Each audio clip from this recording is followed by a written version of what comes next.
So, hello everyone, this is Geet and welcome to my daily study routine vlog.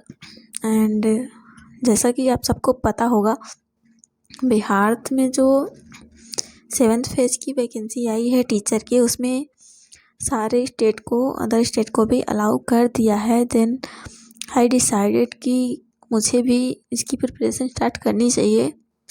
Then मैंने उसका syllabus निकाला और देखा vacancy भी काफ़ी ज़्यादा है। हम लोग जनरल में काउंट होंगे, बट जनरल की भी बहुत काफ़ी ज़्यादा सीट है अगर कहें तो, क्योंकि यूपी में तो उतनी भी अभी नहीं आई है। तो फिर सिलेबस देखने के बाद मुझे लगा कि हाँ, तैयारी स्टार्ट कर देनी चाहिए, क्योंकि अभी बहुत कम ही टाइम बचा है और काफ़ी टाइम वेस्ट भी हो गया, क्योंकि पहले ऐसा कोई नोटिफिकेशन नहीं था। देन आज मैं उठी और फिर अपना सारा काम ख़त्म करने के बाद खाना पीना खा के पढ़ाई करने बैठी। तो सबसे पहले मैंने सोचा अपना टाइम टेबल और डेली का रूटीन क्यों ना सेट कर लिया जाए। तो फिर मैंने उस डेली का अपना रूटीन बनाया, मुझे क्या क्या पढ़ना है डेली। उसको सेट करने के बाद फिर मैंने अपना रीजनिंग स्टार्ट किया, क्योंकि मैथ्स और रीजनिंग दोनों है जिसमें जो मेरिट जिसमें काउंट होगी। तो मैंने डिसाइड किया मैं दोनों 1-1 घंटे डेली पढ़ा करूँगी, हिंदी भी और इंग्लिश भी। इंग्लिश थोड़ा कम पढ़ूँगी और हिंदी ज़्यादा, क्योंकि हिंदी ज़्यादा मार्क्स की है और बस वो वाला पेपर बस पास ही करना है। तो फिर ऐसे ही अब पढ़ाई स्टार्ट हो जाएगी। तो अभी मैं रीजनिंग पढ़ रही हूँ और रीजनिंग उतना ज़्यादा टफ़ नहीं होता है, ईजी होता है।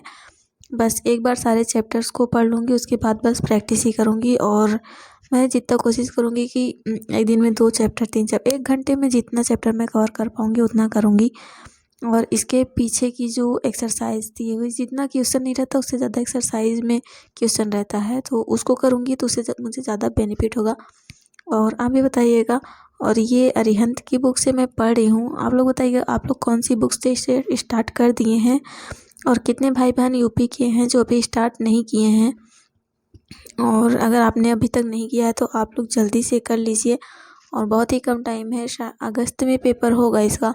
तो जितना हो सके उतना पढ़िए। और जो लोग लगातार प्रिपरेशन कर रहे हैं, सिलेबस तो शायद लगभग मैंने मिलाया यूपी पीसीएस का है, क्योंकि इसमें सीडीपी वगैरह नहीं है, बस जीएस ही जीएस है। और आप लोग मुझे बताइएगा क्या इसमें इकोनॉमिक्स ऐड है या नहीं, क्योंकि सिलेबस में इकोनॉमिक्स लिख के नहीं दिया है, बस जीएस का सोशल साइंस लिख के दिया है। तो सोशल साइंस में जो जो सब्जेक्ट आते हैं सभी काउंट होंगे।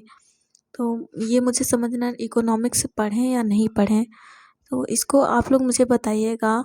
और एक और है कि बिहार जीके का कोई बेस्ट टीचर जो हो वो भी आप मुझे बताइएगा कमेंट करके, मैं किससे पढूं, क्योंकि मेरे लिए बिहार जीके थोड़ा पढ़ना टफ है, क्योंकि हम यूपी वाले हैं और बचपन से ही यूपी के बारे में पढ़ते चले आ रहे हैं। तो बिहार का जीके और वो भी इतनी डिटेल में पढ़ना थोड़ा सा टफ है।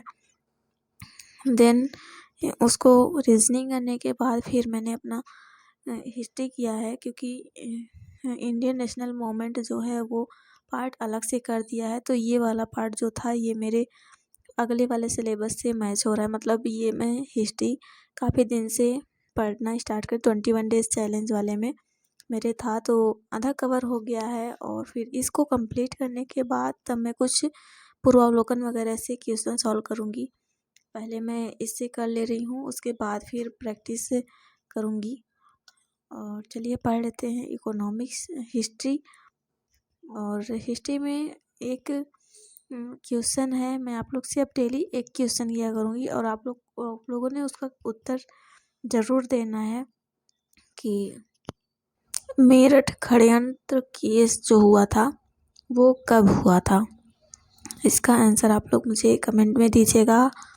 और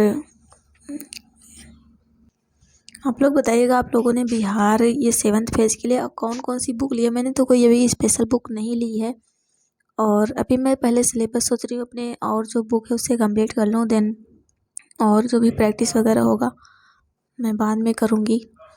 फिर उसको हिस्ट्री पढ़ने के बाद फिर मैंने सोचा चलो साइंस पढ़ लेते हैं एनसीईआरटी की बुक से। मैंने 6th से स्टार्ट की है, 12th तक पढ़ूँगी और 11th 12th का भी पढ़ना है। 10th तक करने के बाद तो मैं जितना भी मुझसे हो सकेगा एक दिन में 6 क्लास के जितने भी चैप्टर होंगे वो करूँगी, क्योंकि डेली का मेरा जो रूटीन है वो 8 आवर का, अगर इससे ज़्यादा मुझसे होगा तो मैं इससे पढ़ूँगी और जितना भी कोशिश करूँगी कि मैं ज़्यादा से ज़्यादा सिलेबस कवर कर पाऊँ। और इस बार मैंने ऐसे किया है कि जो भी चैप्टर मैं पढ़ रही हूँ उसका जो मेन मटेरियल है उसको मैं अपने नोट्स में कर पाऊँ, क्योंकि पिछली बार केवीएस में मैंने यही गलती की थी। केवीएस के एग्ज़ाम में मैंने एनसीईआरटी की साइंस की बुक 12th तक की पूरी पढ़ी थी और 2-3 बार पढ़ ली थी, लेकिन मैंने उसके नोट्स नहीं बनाए थे। अगर उस टाइम पे मैंने नोट्स बनाए होते तो शायद आज मुझे ये बहुत ज़्यादा हेल्प करता। और इस बार मैं ये गलती नहीं दोहराना चाहती, इसलिए मैं इसके ऐसे नोट्स बना ले रही हूँ। और बार बार ऐसे मोबाइल से पढ़ना अच्छा भी नहीं लगता, तो एक बार नोट्स बना लूँगी तो बार बार इसी से रिवाइज़ होगा और एक्सरसाइज जो भी होगा वो यूट्यूब के किसी से कर लूँगी, सर से क्वेश्चन का जो होगा। तो आप लोग बताइए कि आप लोग बस पढ़ते हो या बस अपने नोट्स भी बनाते हो, या फिर आपने किसी कोचिंग भी लिया है, कोर्स भी लिया है। तो मैं सोच रही हूँ कोर्स लेने का, बट किसका लूँ आप लोग मुझे बताइएगा। मुझे लग रहा है खान सर का ले लेना चाहिए, क्योंकि खान सर जो हैं वो स्पेशली बिहार के हैं और वहाँ के जो टीचर हैं वो भी अगर बिहार के ही हैं तो सब लोग बहुत ही अच्छे से बिहार के बारे में नॉलेज देंगे। और क्योंकि क्वेश्चन जो भी पुटअप होगा वो बिहार से लेके ही होगा, मुझे जहाँ तक लगता है, क्योंकि वैकेंसी बिहार की है। तो आप लोग बताइएगा आप लोगों ने कोचिंग लिया है या नहीं, क्योंकि अभी बहुत कम समय बचा है। अगर कोचिंग लेते हैं तो कोचिंग में भी बहुत ज़्यादा टाइम देना पड़ेगा और सारे सब्जेक्ट तो मुझे उसमें से पढ़ना भी नहीं है, इसीलिए मैंने कोचिंग नहीं लिया और सोच रही हूँ सेल्फ स्टडी ही कर लूँ, क्योंकि फिर डर भी लगता है यार, सेल्फ स्टडी कर लूँ अगर नहीं हुआ तो क्या होगा। तो यही सब माइंड में अभी चल रहा है, बट मैंने सब कुछ एक साइड में रख के प्रिपरेशन स्टार्ट कर दी है और आगे देखो क्या होता है क्या नहीं होता है, बट प्रिपरेशन स्टार्ट कर दी है। और इस बार कोई गलती मैं नहीं करना चाहती जो पिछली बार या और एग्ज़ाम में मैंने की है। बस पढ़ रही थी तो लाइट कट गई, फिर बाहर निकल के देखा तो बारिश हो रही थी, बहुत तेज़ हवा भी चल रहा था। देन फिर से आई, थोड़ा रिलैक्स की, आराम की। फिर नाइट के टाइम पे फिर मैंने बिहार जीके पढ़ा और उसके नोट्स भी बनाते चल रही हूँ मैं, क्योंकि एक बार में तो कोई चीज़ याद नहीं होगी, उसको बार बार पढ़ना पड़ेगा। सो नाइट के टाइम पे मुझे जितना भी टाइम मिलेगा मैं उसको बिहार जीके पे दूँगी। और करेंट अफेयर भी इसमें पढ़ना है बिहार का, और पूरे इंडिया वर्ल्ड का करेंट अफेयर आएगा तो उसका भी काफ़ी एवरेज रहेगा इसमें, तो उसको भी टाइम देना है, बट अभी उसको मैं नहीं कर रही हूँ। लास्ट में कोई बुक खरीद लूँगी, उसी से कवर कर लूँगी करेंट अफेयर को, या फिर गौरव सर का डेली का करेंट अफेयर देख लिया करूँगी, वो बेस्ट लगता है, उनका पढ़ने से याद भी हो जाता है। सो यही सब चल रहा है और अभी मैंने जस्ट आज से ही स्टार्ट किया प्रिपरेशन। तो अगर कोई आपका क्वेश्चन है या सजेशन है आप सब मुझे दे सकते हैं, जिससे मुझे फ़ायदा मिले या फिर आपको फ़ायदा हुआ हो। बस अपनी पढ़ाई स्टार्ट कर दीजिए और डेली एक स्टेप आगे ही रहिए अपनी ज़िंदगी में, क्योंकि अगर आप थोड़ा बहुत डेली आगे नहीं जाते हैं तो आप बहुत पीछे चले जाएंगे और बहुत सारे लोग आपसे बहुत आगे चले जाएंगे। बस यही सोच के मैंने भी खुद को मोटिवेट किया है। और अभी कोई एग्ज़ाम भी नहीं था, आर ओ की वैकेंसी आने वाली है, लेकिन कब तक आएगी नहीं पता।